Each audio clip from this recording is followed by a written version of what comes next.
Hello नमस्कार जय हिंद। जीतने वालों को मेरा सलाम और जीतेगा वही जो विश्वास करेगा। प्रारंभ करते हैं। हम हिंदी साहित्य इतिहास के सवालों को बिल्कुल व्याख्या सहित देख रहे हैं और यकीन जानिए इस सीरीज़ के साथ आखिर तक जुड़े रहे आप तो आपका साहित्य इतिहास बहुत तगड़ा हो जाएगा। पहला सवाल है आपके सामने कि नारी जागरण का महाकाव्यात्मक नाटक है जो किसे कहा जाता है। नारी जागरण का महाकाव्यात्मक नाटक अजात शत्रु को, स्कंदगुप्त को, ध्रुव स्वामिनी या फिर चंद्रगुप्त।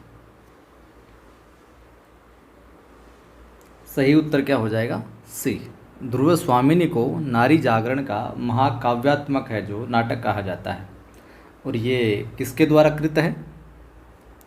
जयशंकर प्रसाद। जयशंकर प्रसाद का है ये। ठीक बात। साथ ही साथ ये बात भी ध्यान में रखिए, जो आधुनिक समय की जो नारी है उसकी गहन समस्या जो विच्छेद वाली और विच्छेद के बाद में पुनर्विवाह की जो समस्या है उसको यहाँ पर है, जो यूँ कह सकते हैं आप, विच्छेद व जो पुनर्विवाह है, पुनर्विवाह का विवरण इसमें स्पष्ट है जो किया गया है। ठीक है। इस नाटक जो ध्रुव स्वामिनी, इस नाटक के पात्र है जो कई बार परीक्षा में पूछे जाते हैं। अगर पात्र परीक्षा में आपसे पूछ ले तो यह आ जाएगी निम्न में से ध्रुव स्वामिनी का पात्र नहीं है। रामगुप्त नाम के एक पात्र मिलते हैं विशेष तौर से, एक अपने चंद्रगुप्त नाम के मिलते हैं और ध्रुव स्वामिनी तो है ही। बाकी एक शकराज मिलते हैं, शकराज, मिहिर देव मिलते हैं, मिहिर देव, और एक शिखर स्वामी। शिखर प्रमुख रूप से यही देखने को मिलते हैं यहाँ पर पात्र। अगला सवाल देखिए, आपसे पूछा जा सकता है कि प्रेमचंद के द्वारा लिखित करबला की विधा क्या है। करबला जो लिखा गया, जो करबला कृति है, इसकी विधा क्या है? कहानी है, निबंध है, नाटक है या फिर उपन्यास है? बताइए। तो सही उत्तर क्या हो जाएगा? नाटक। सी विकल्प यहाँ पर ठीक हो जाएगा। प्रेमचंद का जो करबला कृति है ये क्या है? नाटक है। और अन्य जो नाटक है इनके, उनकी हम बात करें तो अन्य नाटकों में आता है एक तो संग्राम, क्या आता? संग्राम। और एक आता प्रेम की वेदी। क्या आता है? प्रेम की वेदी। किसके हैं ये? अपने प्रेमचंद के। इनके उपन्यासों की मैं चर्चा करूं, प्रेमचंद के बहुत सारे उपन्यास हैं।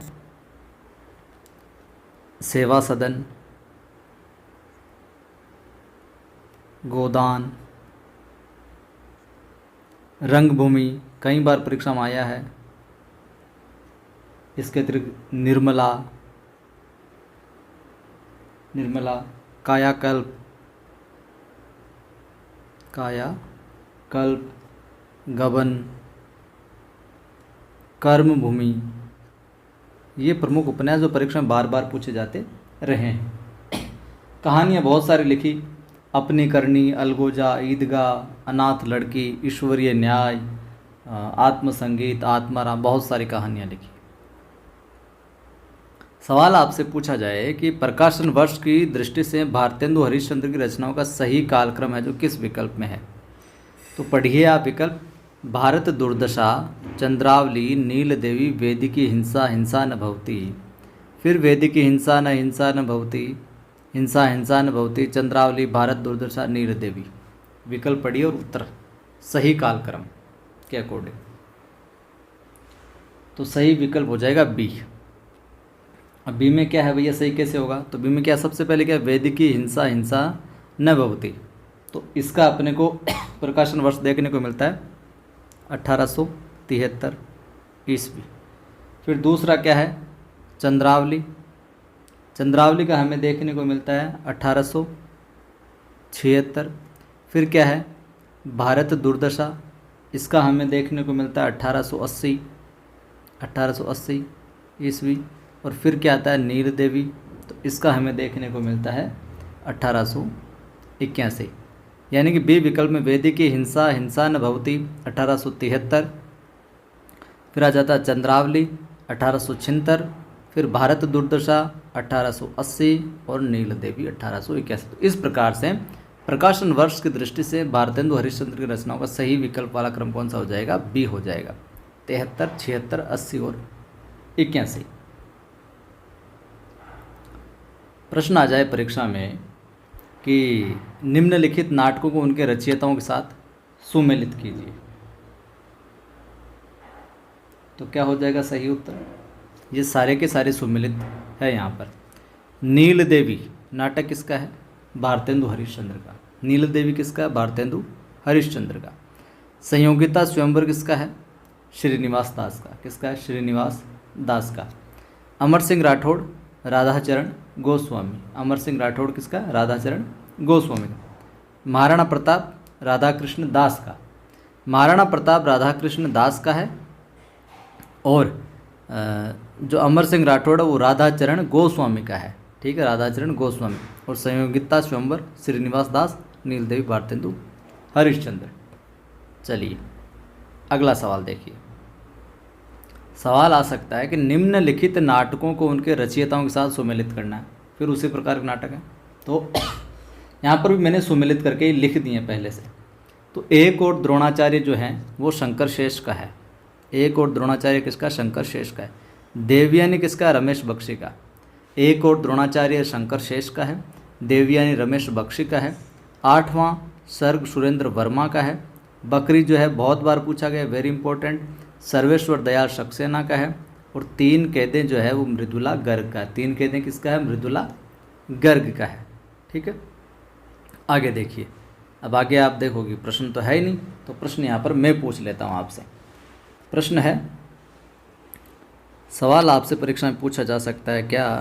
प्रश्न यहाँ पर है, आधे अधूरे नाटक में जो उसका मूल कथानक है उसमें क्या है? या आधे अधूरे नाटक का मूल कथानक है। मूल कथानक है या कथानक के मूल में क्या है? तो पारिवारिक विपन्नता है, प्रेम संबंध है, पारिवारिक विघटन, दाम्पत्य संबंधों में कटुता व रिक्तता है, या सामाजिक जीवन में आक्रोश एवं हिंसा है। तो यहाँ पर ये प्रश्न कई बार आता है। तो यहाँ पर जो पारिवारिक विघटन है, उत्तर क्या हो जाएगा? पारिवारिक विघटन। आधे अधूरे नाटक के मूल कथानक में क्या है? पारिवारिक विघटन देखने को मिलता है। दाम्पत्य जो संबंध है, दाम्पत्य जो संबंध है, रिलेशन है, उनके अंदर भाई क्या कड़वाहट देखने को मिलती है और एक खालीपन देखने को मिलता है। ये उसके मूल कथानक में है। और आधे अधूरे नाटक है किसका? मोहन राकेश का। किसका है? मोहन राकेश का। समय क्या ध्यान में रखना है मोहन राकेश का? 1969 है इसका नाटक का समय। और समकालीन जिंदगी का पहला सार्थक हिंदी नाटक भी माना जाता है इसको। और आधे अधूरे नाटक जो है इसको क्या कहा जाता है? मील का पत्थर। मील का पत्थर भी कहते हैं। किसको? आधे अधूरे नाटक। आधे अधूरे नाटक को, ये इम्पोर्टेंट बन जाता है।